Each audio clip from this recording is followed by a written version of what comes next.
Hey friends, Squidprints here, and today I have a battle against Craiiggggg. Now I really enjoyed this battle. This battle is from a tournament that we had towards the end of the semester. I'm not going to end up posting anything from this tournament, just because it's very short, and I really only had one like high intense battle during the tournament, which was this one. So definitely worthy to show everyone. Now Craiiggggg is from Team Alpha. And his team today is a very standard OU team. He has, Aegislash, Gunkelder, Heatran, Rotom Wash, his Mandibuzz, and a Mega Venusaur. So it is going to be a little bit of a challenge. It's definitely a solid team. Now looking at my team, I'm bringing a little Smeargle. So don't worry, I'm not going to spore anything because I don't do that. So I do have Will-O-Wisp, Glare, Stealth Rocks, and Rapid Spin because I wanted all those things on one Pokemon. And fortunately, Smeargle is my guy. Also, I have my Subsword Zans Garchomp, my Trick Room Reuniclus, slapped an Assault Vest onto a Zoom Arrow. My Greninja, I finally got around to making a Greninja. I do enjoy this set. It's definitely a little bit different from what you would expect from a normal Greninja. And I ended up bringing Mega Manectric because I really do enjoy using Mega Manectric. So I'll show you what happens in this battle.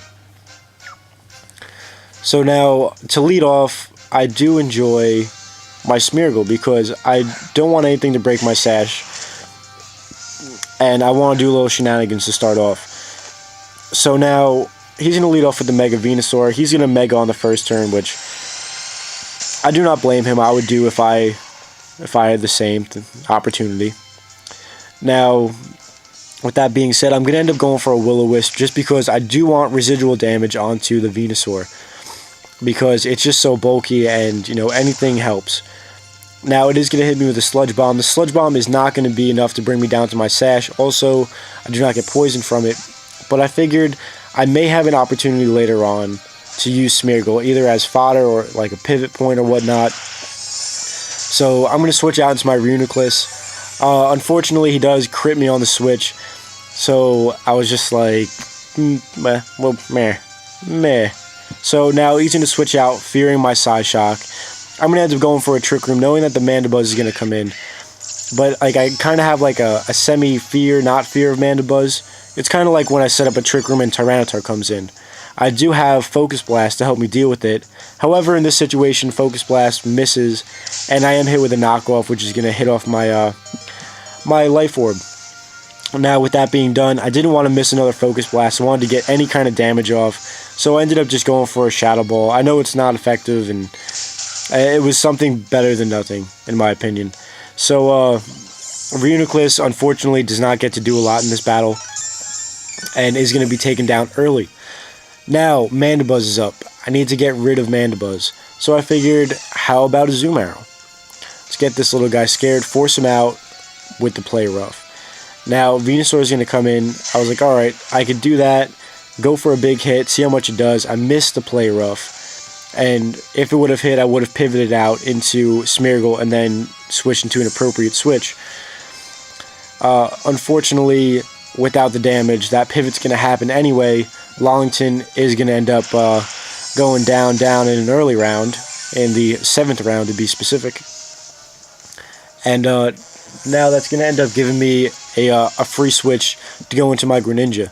Now my Greninja is modest. I am running Expert Belt, and I do also have Extra Sensory, so I'm thinking I should be able to take this Mega Venusaur down no problem. I do get Stab on it, so all these boosts, plus the modest nature, I'm thinking this is going to be an easy knockout. Unfortunately, it's not. It's going to live with just, a little bit of health. Going to hit me with a Sludge Bomb, take me below 50%, and then get the Poison Hacks on top of it. I was like, that's really unfortunate.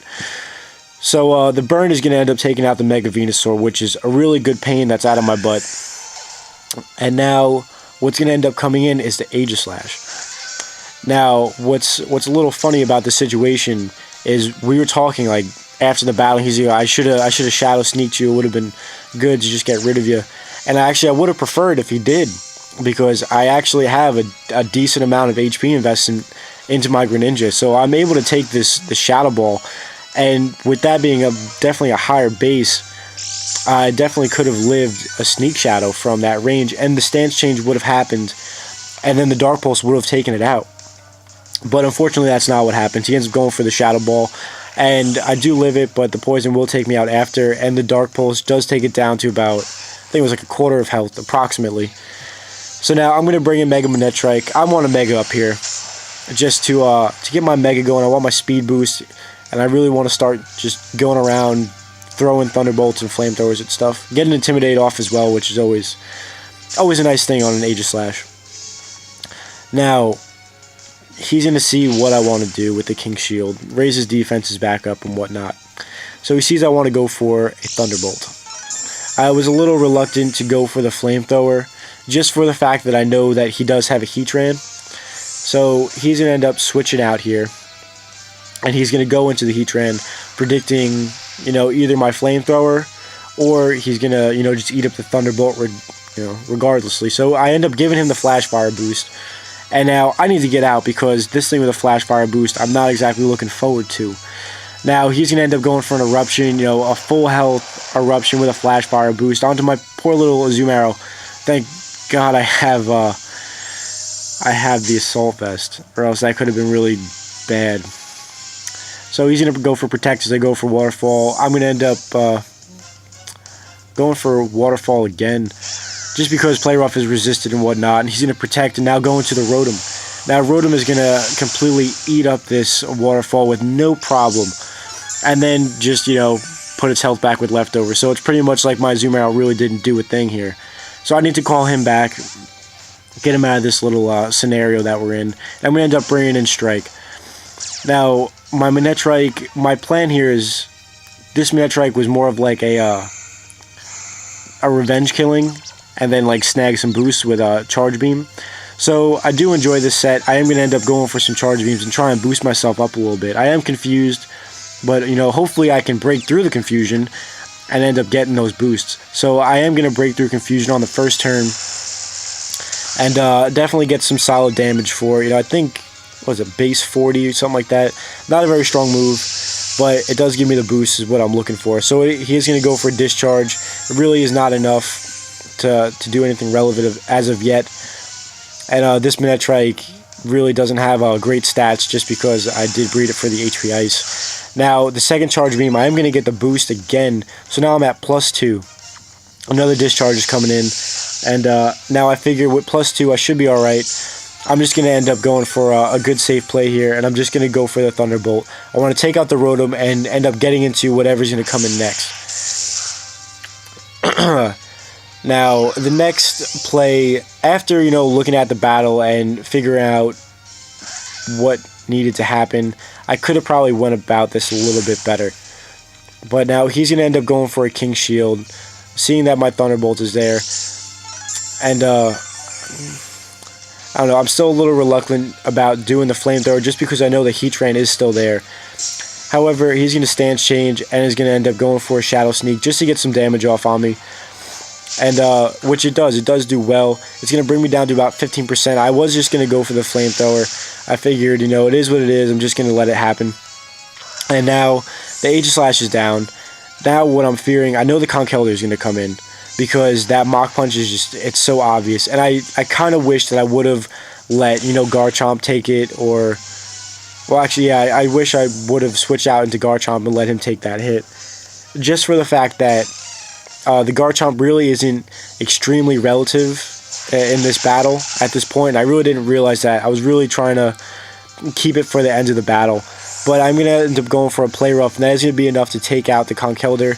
The Heatran is going to come in here now. And the Flash Cannon is going to happen. I can't stop it. However, my Assault Vest can stop it. So now I'm going to end up going for a Waterfall. It's going to do a massive amount of damage to the Heatran. So I'm going to bring it down to about a quarter of health. Leftovers recovery, he's going to get a little bit of health back. This next turn, he's going to go for Protect, just to get a little bit more of health. And what's going to happen here, he does outspeed me, so I'm forced to go for an Aqua Jet. Now, going for the Aqua Jet, I'm just hoping that it could take it down from this range of health. The Waterfall did take it down about 75%, so I am confident that the Aqua Jet is going to take it down from here, which, unfortunately, it does take it down from here. And now the Mandibuzz is here, and now on this play, I figured really all that I could do was go for Aqua Jet. I figured the play rough was, gonna happen. But it turns out he actually goes for knockoff. And if I would have went for play rough on that play, it would have put me in way better position. Therefore, it definitely could have helped out after this play. And after the Azumarill, all I have left is the Garchomp, which is pretty much walled by Mandibuzz. So if I could have let Garchomp go instead of the Manectric, I could have hit it with a super effective Thunderbolt, really put myself in a good spot. However, that's not what's going to happen here, and it is going to be able to pretty much just wall me. So I'm not going to bore you with the stall here of the knockoff and the foul play and whatnot. So I'm pretty much just going to end it here. But Craig, that was definitely an exciting battle. I remember just playing that. My roommate was watching it with me, and it was just intense. The whole thing, decisions to make. So looking forward to our next battle and the next tournaments coming up. And I hope you guys enjoyed this one. I'll catch you guys later. Okay, bye.